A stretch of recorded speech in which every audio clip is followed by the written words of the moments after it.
Assalamualaikum warahmatullahi wabarakatuh. Kali ini saya nak berkongsi kenapa Formakat ni menjadi pilihan minuman harian saya ataupun minuman detox saya.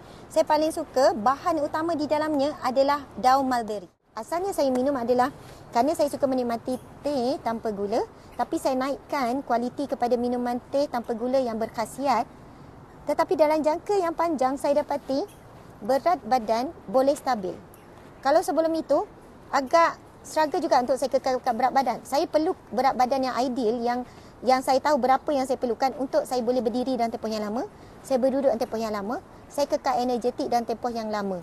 Sebab tuan-puan tahu sajalah, sahabat-sahabat perempuan tahu je lah, jadual saya sangat padat, saya perlukan energi yang secukupnya. Jadi antara masalah energi kita berkurang apabila kita terlebih makan. Kita banyak makanan yang bergula.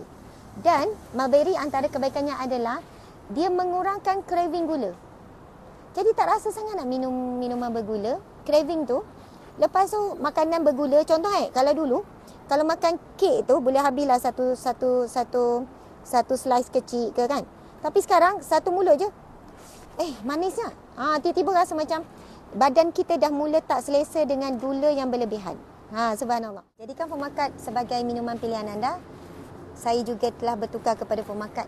Anda bila lagi?